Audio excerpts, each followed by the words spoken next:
छत्तीसगढ़ जगदलपुर पति की मौत के बाद सास ससुर ने तो अपनी बहू और पोती को पलकों पर बिठाकर रखा, लेकिन उन्हें नहीं मालूम कि आगे उनके साथ क्या होने वाला है।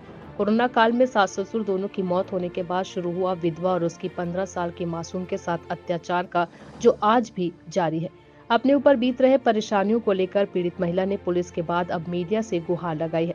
अटल बिहारी वाजपेयी वार्ड में रहने वाली पुनीता साहा के पति प्रवीर चंद्र की मौत 2008 में हो गई।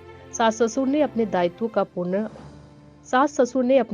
का पूर्णतः निर्वहन किया। उनकी मौत के बाद दोनों ननंद और उनके पतियों ने बेवा को प्रताड़ित करना शुरू किया और अब अटल बिहारी वाजपेयी वार्ड के सैकड़ों लोग पुनीता की मदद के लिए खड़े हो चुके हैं। दरअसल पूरा मामला सरकारी पद से सेवानिवृत्त हुए पुनीता के सास ससुर की संपत्ति और बैंक में जमा नगद पैसों की वजह से जुड़ा बताया जा रहा है। मीडिया से चर्चा करते हुए पुनीता ने दस्तावेजों के साथ पूरा मामला बयां किया और कहा कि उनके ऊपर झूठे एफआईआर दर्ज कराया गया है और घर का बिजली कनेक्शन भी काट दिया गया है और पीड़िता ने सभी मामले को लेकर पुलिस में रिपोर्ट दर्ज करवाई है और कार्रवाई करने की मांग की है। इधर पुलिस ने 354 का प्रकरण कायम कर लिया है। फिलहाल आरोपी नंदोई बेल पर है। जगदलपुर से विजय पचौरी की रिपोर्ट।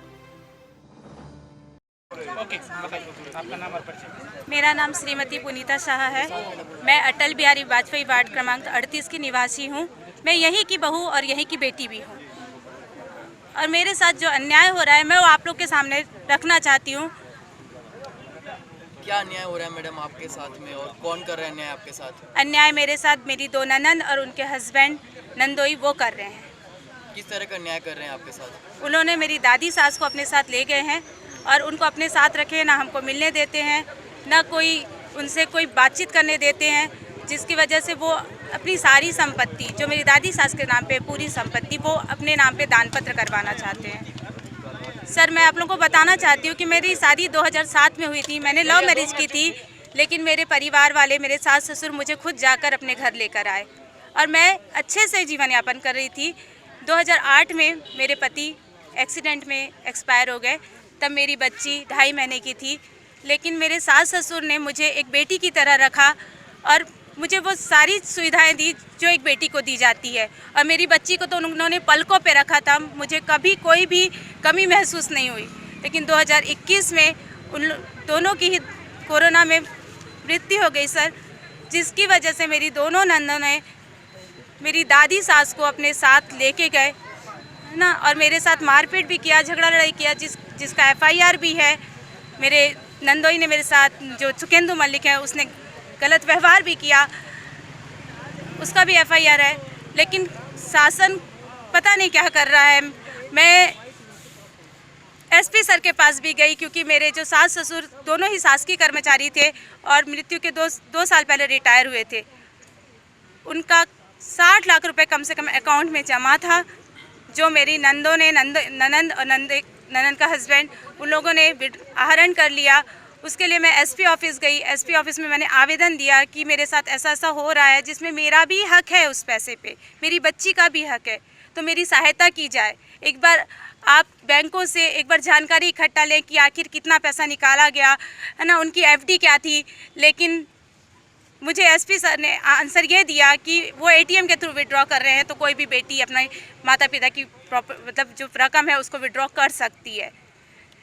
लेकिन मैंने ये सवाल उनसे पूछा कि क्या मृत्यु के बाद भी ऐसा किया जा सकता है? किसी की मृत्यु के बाद उनके पैसे को निकालना क्या सही है?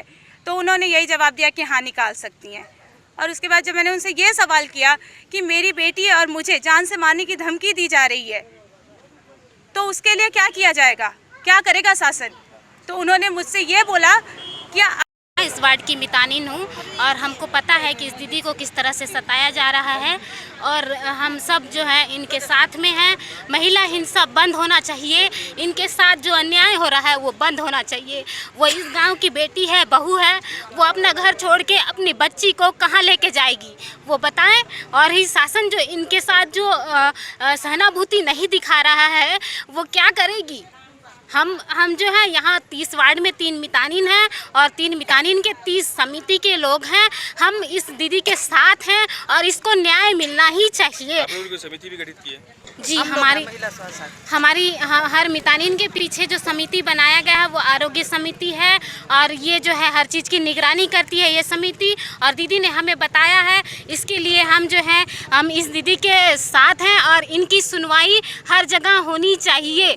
शासन को इनकी सुनवाई सुनना, इनकी दयनीय स्थिति को देखकर इनकी मतलब इनके प्रति सहानुभूति दर्शाएं। इनको घर से जो बेदखल किया जा रहा है उस चीज़ को बंद करें। महिला हिंसा बंद होना चाहिए, महिला हिंसा बंद करें, महिला हिंसा बंद करें। तो उनको जेल का हवा खाना ही पड़ेगा।